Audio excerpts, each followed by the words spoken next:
story of how God was seeking a bride for his son. Each book is different from every other book. I'm trying to give you the keys for you to unlock it for yourself.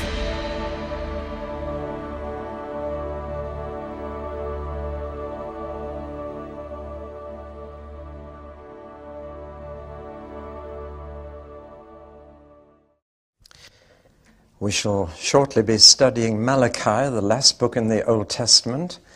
But before we do so, I just want to spend a few minutes talking about an important question that arises from all the Old Testament prophets, and especially those we've been looking at.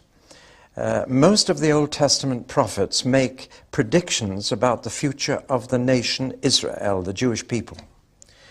And yet you can go to many churches in this country and other countries and never hear about any future for God's people Israel. And there's a reason for that. And that is that there are different ways of treating these predictions about the future of Israel. 3 different ways, in fact. And possibly the majority of Protestant churches in the West treat these predictions in a different way from the way I've taken them in the introductions that I've given you to the Old Testament prophets. Things that are promised about the future of Jerusalem and the future of Israel and their place among the nations and so on, will these actually come true? Now, the 3 positions are these. First of all, one group of Bible interpreters say all these promises were conditional. They were always conditional on Israel being faithful and obedient to God, and that therefore, because they were not, all these predictions have been cancelled. They've fallen to the ground. They will never happen, because the conditions attached to them were not fulfilled. Because they were conditional, in other words, these things can happen if you cooperate. And that having not cooperated, and in particular, having refused Jesus as their Messiah, the Jews have now forfeited their entire future. And all these predictions have fallen to the ground. They will never happen. They might have happened in the past, but in fact they never were fulfilled and never will be. That's one reason why some preachers never talk about Israel or its future. The second approach is that they were unconditional, that it's not a case of they will happen if, but they will happen whether or not. That they are unconditional, that God has said, this is what I intend to do, and I will do it. But even within this group of those who take these predictions as absolutely certain to happen, there are 2 totally different ways of saying how they will happen. And probably the major way in which churches say they will happen is to say that they are already happening to the church, and that these predictions are already being fulfilled in a symbolic or spiritual way in the church. And this is the view we call replacement theology, that the church has replaced Israel. And therefore all the predictions made to Israel are now to be fulfilled in the church and are being fulfilled in the present, but in a spiritual way, not in a literal way. So that we are being brought to the heavenly Jerusalem, not an earthly one, and the promises of fertility and blessing are seen in church growth and so on. It's intriguing. I can't help being a bit sarcastic here, because all the predictions of blessing are applied to the church, but all the predictions of cursing are quietly put in the waste paper basket. And this seems to me an awful way of treating the Bible. The old authorized versions, if you go through the prophet Isaiah, every blessing promised, it says blessing on the church, and every curse promised says curse on Israel. And this seems to me a bad case of prejudice. But this would probably be the majority view in many churches, that the church has replaced Israel. God is finished with Israel altogether. We have to evangelize them like we evangelize any other nation, and that's all there is to it. They don't have any future as a people. But individual Jews who get converted, they have a future along with us Gentiles in the church. And this habit of calling the church the new Israel is very, very common.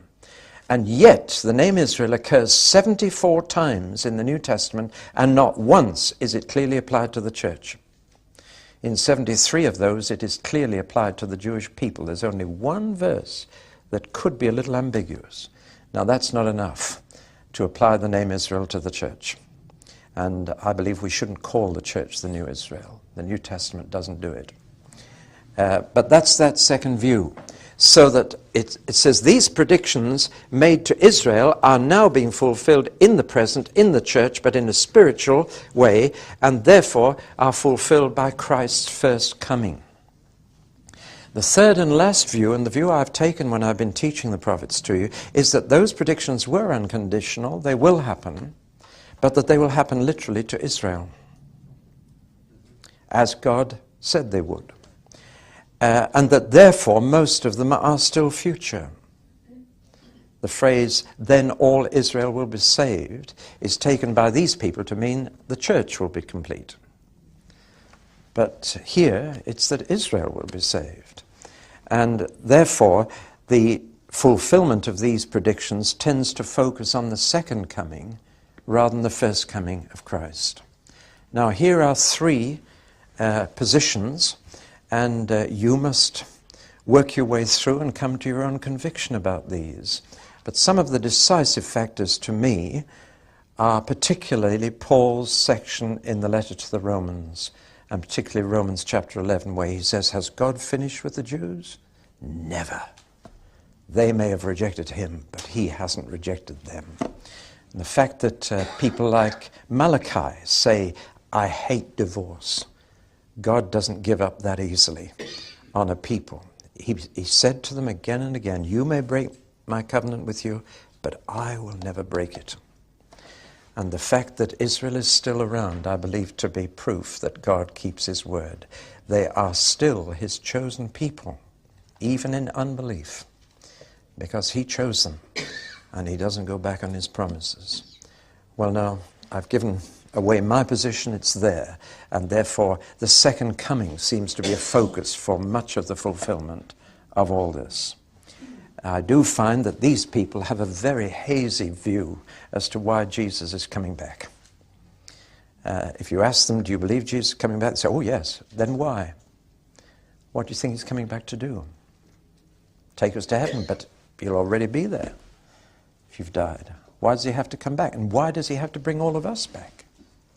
Why do we have to live on earth a second time? You do realize that, don't you? That when he comes, God will bring with him all those who have fallen asleep, so that all Christians are going to live on earth, this earth, a second time. That's where we're going to get our new bodies. You don't need a new body in heaven, but you do need one to live here. So why are we all coming back and getting a new body down here? There's some great purpose to be fulfilled here, long before there's a new heaven and a new earth. I believe the answer to the question, why has Jesus to come back? It is to reign over all the nations, and then we'll shout, hallelujah, the kingdoms of this world have become the kingdom of our God and of his Christ, and he shall reign forever and ever. Well, that's the explanation. Now let's move on to the last book in the Old Testament.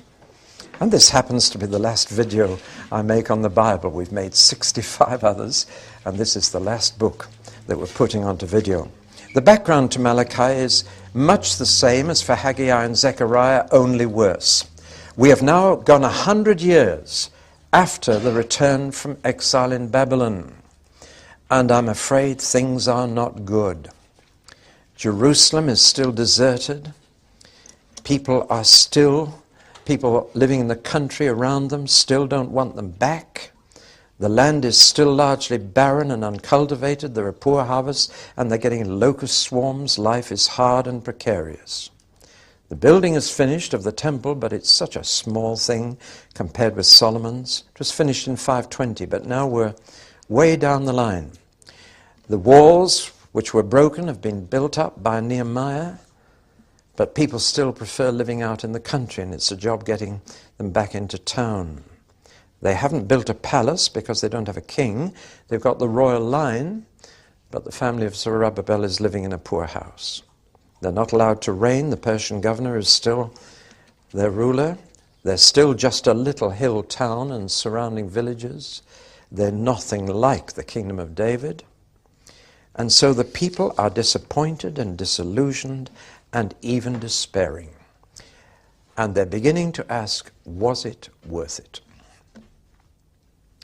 We've been back for 100 years, and where's this kingdom we were going to build? And so they were asking a question which I'm afraid people ask today. I can put it very simply. They were saying, why bother? And therefore they were becoming complacent, contented, they were settling down, and this depression was having a devastating effect on their religious life for a start. They'd learned the lesson about idolatry in the exile. They never went again after other gods or changed their religion, but their religion had become a formality. They still went to the temple, but it was largely out of tradition. It was ritual without reality. It was no longer a priority. And they were now asking what was the minimum amount of time they need spend on religious activity. And what's the minimum amount of money they could get away with. How small a coin they could put in the temple collection. A tip instead of a gift. And I'm afraid the fact is that the more you put into your faith, the more you get out of it. And the less you put into your devotions, the less you get out of them. And the priests were like the people. I'm afraid by the time Malachi came along, the priests were just doing it for a living. They were honestly not bothered about how many people came to attend the services, as long as they just got through it and got their living. I'm afraid that's true also today. And they were neglecting teaching the scripture. They were just keeping the services going in a casual and careless manner, as if anything would do for God. No longer did they offer the best. They just kept it going. Not only had this an effect on their religious life, but when you get that attitude to your religious life, it begins to affect your moral life too. And sure enough, this was happening. When you say, why bother about God, it's not long before you say, why bother trying to be godly? Or to put it more simply, when one generation gets this way about God, why bother about God, the next generation will be saying, why be good? And we have lived to see that in our lifetime, because we are now in the third and fourth generation away from church. I remember going into a factory canteen to speak to the men, and a man got up and challenged me at the end. He said, I'm not boasting, but he said, you ask the other workers here who they go to when they're in trouble and who helps them. He said, they'll say me. And he said, I'm not boasting, I'm just telling you facts. Come to our street. And he said, you'll find, ask all my neighbors, who's the man who helps the most when they're in trouble? And he said, they'll say me. Now he said, I don't go to church, I don't read my Bible, I don't say my prayers. How do you explain that? And he was taking the old line of, I can be as good a Christian without going to church as you. He said, how do you explain that? He was saying, I don't bother about God, but I live a good life. And I had to ask the Holy Spirit to give me a word of knowledge. I said, your grandfather went to church, didn't he? Your grandfather prayed, read his Bible, didn't he? He said, yes. So I'll tell you something more. Your grandchildren won't be like you. Because if you don't pass God on, you can't pass goodness on. And you see, you can live for a couple of 3 generations on the faith of your forefathers, but then it runs out. And goodness disappears when God disappears. This is what Malachi was finding. And so the people were just saying, look after yourself, look after number one, make as much money as you can, and give as little to God as you need. They'd got into trading, and Jews are good at this. And even though they knew trading was wrong on the Sabbath, do you know what they did? They built out-of-town supermarkets just outside the gates, so they could open them on the Sabbath. Isn't it interesting? Consumerism took over. It had a devastating effect on family life. Why be faithful to God soon becomes why be faithful to your wife. And so, especially when your wife gets older and loses her sex appeal, why not trade her in for a later model? Which is what they were doing. And it's all happening again. Furthermore, they were rather short of women, because most of those who'd come back from Babylon were men. And in the shortage of women, they said, well, nothing wrong with marrying outside of the people of God. Solomon did. Why shouldn't we? And so not only were they divorcing and remarrying, but they were remarrying non-Jewish women against the law of God. And so I'm afraid the city of Jerusalem was being filled with abandoned wives. And there were no state welfare then. They had a pretty rough time. Widows and orphans and abandoned wives. Now when times are bad, you've got to find someone to blame, haven't you? You've got to find a scapegoat. Now we've all got one. We've got the government. And they are honestly a very convenient scapegoat. We talk about them as if they've got pots of money, and they have not a penny. They've only got what they take from us. And we think we've got limitless resources, and we blame the government for not spending money on this, that, and the other, as if they have money to spend. They don't. We want them to reduce taxes, but we want them to spend more. And it's crazy, but they make a good scapegoat, and every 4 years we can kick them out. But of course they hadn't got a government to blame, but they did have a God to blame. And that's precisely what they did. And they said, God's not bothered about us, so we're not bothered about him. It sounded very impressive. They said, God has stopped loving us, so we've just stopped loving him. They said, we can't believe in a God of love. Look at the situation we're in. We're having to look after ourselves. He's abandoned us, so we might as well just look after number one. Now, their criticism of God had two sides to it. On the one hand, they said, God doesn't reward good living. And on the other side, he doesn't punish bad living. So why bother? Now, this seems so real and relevant, doesn't it? There's so many people who think and talk like this, or if they don't talk like it, they live like it. They don't bother about God because they says he doesn't bother about us, how we live. And God seemed to be doing neither. So why bother to keep his laws? What's wrong with bending his laws? Now Malachi had to deal with this situation, and he came. His whole prophecy is in prose, not poetry. And that to me is a very serious indication of something. It indicates that God has lost his feelings for his people. And that's precisely what had happened. God had lost his feelings for his people. And he wasn't going to talk to them again for another 400 years. And this was his last word. It was a very cool word. It's not a warm word. It's not a heart word. It's a head word. It's cool. It's argument. And Malachi is unusual in that he's the one prophet who had arguments with people, and he obviously spoke this word and was heckled because he reports the heckling.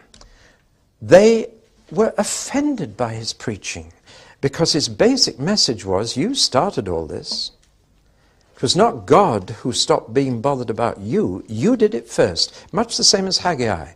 He says, you stop bothering about God, and that's why he's not bothered about you. And that is how God responds to a human situation. Romans 1 again. Paul says, men gave God up, so God gave men up. That's fair, isn't it?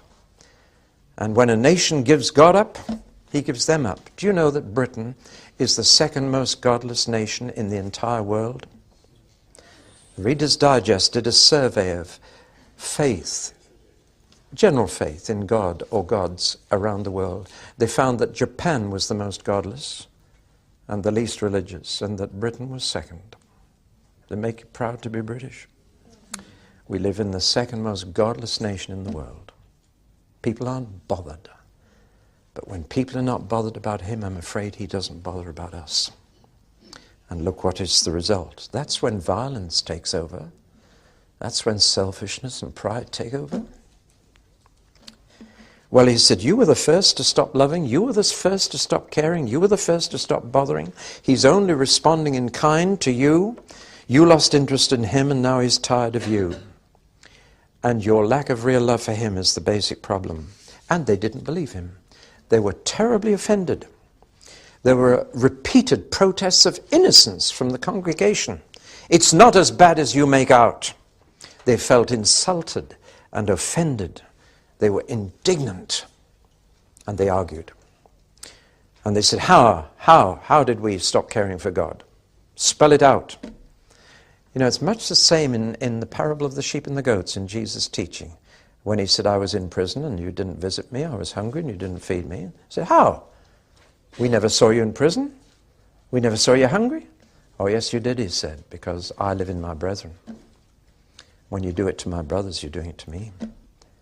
And here's much the same reply. How? How did we not bother with God? How did we stop loving him? How did we stop caring? And he takes them through it step by step. And his whole prophecy is an argument with them to show them how they did it.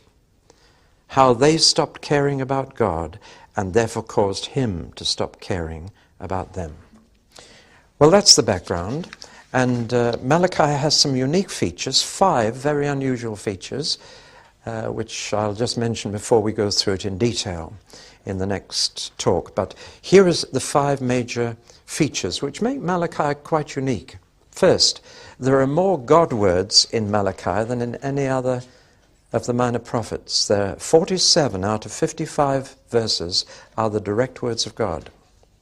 That's a very high proportion. 85% are God's own words. And that's among the highest proportion in any prophetic book. The second is that this prophecy is anonymous. I know you thought Malachi was his name. It's not a name. It's the word messenger. That's all. It could have been his name, but it's never known as a name anywhere else in the Old Testament, but it's frequently used. In fact, within this book, he uses the word messenger of prophets, of priests, and of kings. So he's just an anonymous messenger, a nobody, bringing God's last word to his people Israel. And then the third feature is this dialogue. It takes the form of sharp exchanges between prophet and people. He was heckled 12 times. It says, but you say. But you say. They argued 12 times. They kept interrupting him and said, that's not true. That's exaggeration. You're making us out to be worse than we are. And he had to deal with every objection, which he did very effectively. The fourth feature I've already mentioned. It's prose, not poetry, because God's feelings have run out. Dried up. God feels drained. He feels exhausted with his people. And therefore he won't talk to them for another 400 years. You need to see God's heart here. Wouldn't you be fed up if, having taken them to exile and brought them home, they now can't be bothered about God? And the fifth feature is, of course, that this is God's last word. Perhaps the Christian order of the books in the Old Testament is right after all, because this was God's last word. And the last word is curse. And to this day, whenever the Jews read Malachi in the synagogue, they do read the last verse, lest he smite the land with a curse. And then they go back and read the verse 5 again. So they don't end with the word curse. Isn't that interesting? They deliberately won't end God's last word where he ended it. And they read the previous verse a second time, just to end on a happier note. You go to the synagogue, and when they read Malachi, that's what you'll find. So here we are dealing with God's last word to his people Israel for 400 years.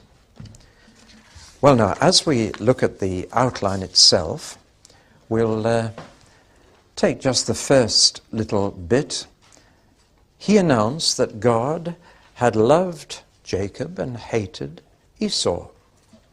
How many of the deepest divisions today go right back into history? The whole Arab-Israeli conflict goes back to Ishmael and Isaac. And here we have a conflict that goes right back to Jacob and Esau, those twins. But having said that, I want you to know that in the Bible, loved and hated do not mean what we mean by these words, and therefore we get a wrong impression. To love someone is to care for them and seek their highest good. It's not to feel good about them. And to hate someone, in Bible language, is not to care for someone and not to seek their good. And when Jesus said, you're not worthy to follow me if you don't hate your father and mother, he wasn't meaning that you've got to have bitterness and resentment towards them. He's meaning you to care for me more than them. Now that's rather important, otherwise it can be misunderstood. Furthermore, God is not just talking about way back in the past, Jacob and Esau. He's really talking about the two nations, Israel and Edom. And he's reminding them that over the previous 100 years, he has done nothing but good for Israel, and he has punished Edom. That's what he's really talking about, not the distant past, but the recent past. And the recent past is this: when the Babylonians came to take the Jews away and to destroy Jerusalem, the Edomites, descendants of Esau, living over the Jordan on the hills the other side, were thrilled to bits, and they joined in. And they said, hallelujah, they have finished. And they really came and they took the babies of the Jews by the heels and they bashed their brains out against the Jerusalem wall. This was the Edomites taking advantage of the Babylonian invasion. It's all there. And in exile, they wrote a song. It's a terrible song. It goes something like this. I can't just quote the exact words because I want to give you the gist of it. We hung our harps in the willow trees. How could we sing the songs of Zion in a foreign land? May my tongue cleave to the roof of my mouth and my hand forget its cunning. If I forget thee, O Jerusalem. You know the psalm. And it ends, happy shall he be who dashes your babies against the stones. Edom. And you get a picture there of what happened. It wasn't just that the Babylonians took them. Edom joined in. The descendants of Esau came against the descendants of Jacob. Since then, God has punished Edom. In a few months' time, some of us will be in Petra. That's where Edom lived. It's now an empty ruin. That was Mount Seir. That's where the descendants of Esau lived. And God threw them out of there by bringing the Arabs to throw them out. And they had to go and live in the Negev desert, where there was no crops, and they had to scratch a living as virtual Bedouins traveling, Edomites. And so the name of the Negev, that desert in the Sinai Peninsula, became Edom. And they had to scratch a living as wanderers in the desert of Sinai. That's where Idumea, the Edomites, lived after they were thrown out of the magnificent town of Petra where they'd lived. God says, Esau, I've hated, I've done that to them for what they did to you. Remember that, I've loved you, and I haven't cared for them. And it was from the Edomites that King Herod came. Herod, a descendant of Esau, managed to persuade the Romans to sell him the kingdom of Israel. And he was king when Jesus was born, an Edomite. See, the unfolding history is intriguing, isn't it? Now, what Malachi is saying is just think about your survival. Look what's happened to Edom for what they did to you. And look what I've done for you. I've loved you. I've hated them. You should be grateful to me. In other words, when you're complaining about God, just think about what he's done to other people and think about what he's done to you. And you'll be jolly grateful. It's on that basis that he then begins to deal with the accusations that they've stopped bothering about God. And we'll look at that in the next talk.